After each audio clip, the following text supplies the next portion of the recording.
Shalom. Berjumpa kembali dengan kami di Sambal. Sama-sama Sama-sama belajar belajar Alkitab. Untuk hari ini kita lanjut di pasalnya yang ke-11 ayat yang ke-14 sampai dengan ke-23. Judul perikop kita adalah Yesus dan Beelzebul. Pada suatu kali, Yesus mengusir dari seorang suatu setan yang membisukan. Ketika setan itu keluar, orang bisu itu dapat berkata-kata. Maka heranlah orang banyak. Tetapi ada di antara mereka yang berkata, ia mengusir setan dengan kuasa Beelzebul, penghulu setan. Ada pula yang meminta suatu tanda dari sorga kepadanya untuk mencobai dia. Tetapi Yesus mengetahui pikiran mereka lalu berkata, setiap kerajaan yang terpecah-pecah pasti binasa, dan setiap rumah tangga yang terpecah-pecah pasti runtuh. Jikalau iblis itu juga terbagi-bagi dan melawan dirinya sendiri, bagaimanakah kerajaannya dapat bertahan? Sebab kamu berkata bahwa aku mengusir setan dengan kuasa Beelzebul. Jadi, jika aku mengusir setan dengan kuasa Beelzebul, dengan kuasa apakah pengikut-pengikutmu mengusirnya? Sebab itu, merekalah yang akan menjadi hakimmu. Tetapi jika aku mengusir setan dengan kuasa Allah, maka sesungguhnya kerajaan Allah sudah datang kepadamu. Apabila seorang yang kuat dan yang lengkap bersenjata menjaga rumahnya sendiri, maka amanlah segala miliknya. Tetapi jika seorang yang lebih kuat daripadanya menyerang dan mengalahkannya, maka orang itu akan merampas perlengkapan senjata yang diandalkannya dan akan membagi-bagikan rampasannya. Siapa tidak bersama aku, ia melawan aku. Dan siapa tidak mengumpulkan bersama aku, ia mencerai mereka. Ya, itu pembacaan kita untuk hari ini. Dikatakan dalam pembacaan kita bahwa sekali lagi Tuhan Yesus mengadakan mujizat. Orang yang bisu daripadanya diusir setan sehingga orang itu kemudian bisa berkata-kata. Hal ini menimbulkan kegemparan, menimbulkan keheranan di antara orang banyak. Akan tetapi di antara orang banyak itu ada yang berkata bahwa Tuhan Yesus mengusir setan dengan kuasa Beelzebul.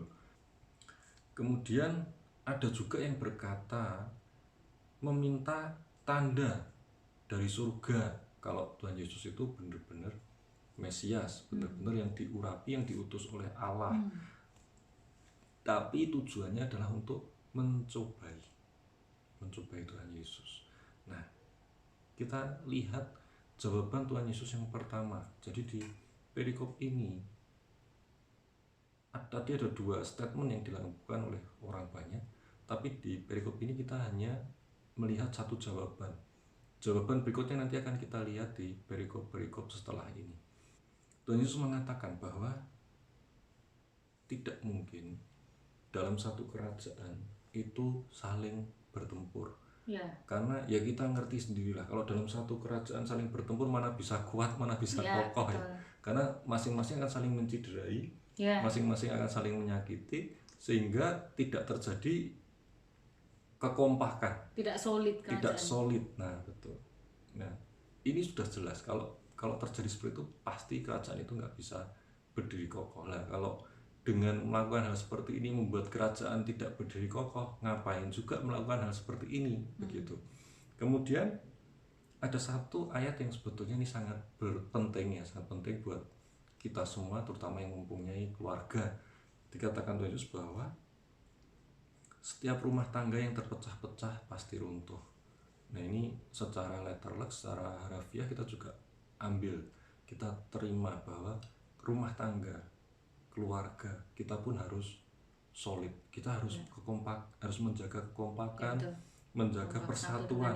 Iya, tidak boleh terpecah-pecah. Nggak boleh istri pengen ke sana, suami ke sana, anak ke sana. Nah, itu nggak boleh.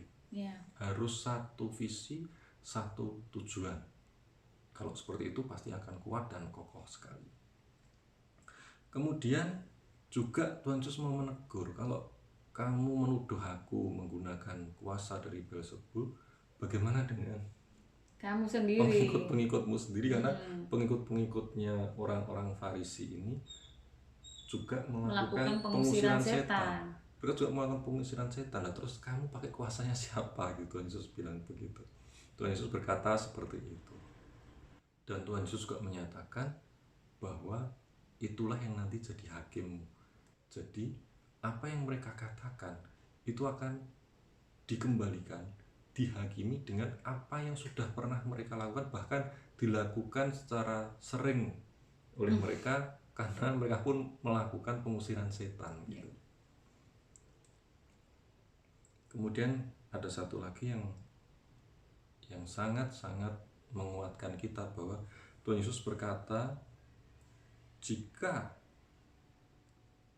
aku mengusir setan dengan kuasa Allah, maka sesungguhnya kerajaan Allah sudah datang kepadamu. Biasa. Ya, jadi kalau kita melihat pengusiran setan, orang yang kerasukan, orang yang memiliki ilmu-ilmu yang kemudian kita doakan, kemudian terjadi manifestasi dengan menunjukkan ada yang seperti macam-macam. Nah itu, dan mereka berhasil dilepaskan oleh kuasa nama Tuhan Yesus, berarti di situ kerajaan Allah sudah dimanifestasikan, kerajaan Allah sudah turun, dinyatakan. Ya, dinyatakan di tengah-tengah kita. Kemudian ayat berikutnya ini mau menjelaskan juga bahwa apabila seorang yang kuat dan yang lengkap bersenjata menjaga rumahnya sendiri, maka amanlah segala miliknya. Saat tubuh seseorang itu dikuasai oleh roh jahat itu ada di dalamnya, dan dia adalah orang yang kuat, yang bersenjata lengkap menjaga rumahnya. Jadi dia kuat dan bersenjata lengkap. Kita bayangin misalkan sekarang banyak film-film perang gitu ya, itu di satu rumah itu ada orang sendiri tapi persenjatanya banyak sekali. Sudah orangnya gagah, berotot, wajahnya mungkin sudah cukup strength gitu ya, mengerikan gitu, dan dia diperlengkapi senjata yang canggih-canggih, modern, dahsyat gitu ya. Nah, maka aman. Jadi rumah itu akan aman, rumah itu nggak akan terjadi kondisi apa-apa. Nah itu yang terjadi kalau seseorang dirasuk oleh roh jahat. Roh jahat itu akan diam di dalam tubuh orang itu dengan segala senjata yang ia miliki, dengan segala kekuatan, misalkan ilmu kebal dan yang lain sebagainya, itu akan menguasai orang itu. Nah kemudian Tuhan mengatakan, tetapi jika seorang yang lebih kuat daripadanya menyerang dan mengalahkannya, maka orang itu, jadi yang menang ini, akan merampas perlengkapan senjata yang diandalkannya dan akan membagi-bagikan rampasannya.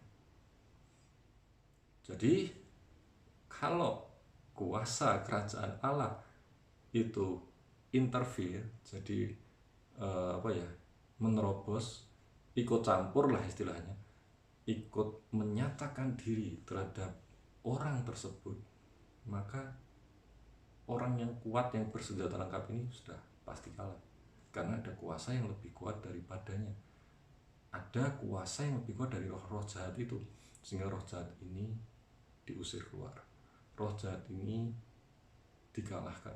Bahkan dikatakan semua persenjataannya. Jadi setiap hal-hal yang membuat orang yang dirasuki ini tergantung, mengalami ketergantungan kepada roh itu, seperti tadi sempat saya sampaikan, misalkan yang roh-roh yang memberikan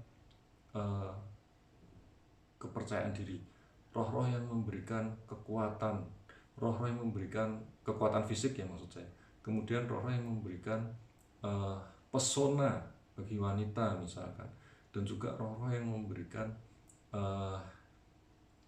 ilmu-ilmu yang membuat orang ini jadi terlihat super dibandingkan orang lain. Nah, pada saat dilepaskan, pada saat orang ini dibebaskan, maka segala sesuatunya itu, segala senjata yang dipakai oleh roh itu untuk membuat orang ini tergantung kepadanya dirampas. Jadi semuanya itu akan dihilangkan, akan dihapuskan dari orang yang dibebaskan ini. Nah, ayat yang terakhir, siapa tidak bersama aku, ia melawan aku, dan siapa tidak mengumpulkan bersama aku, ia mencerai-beraikan.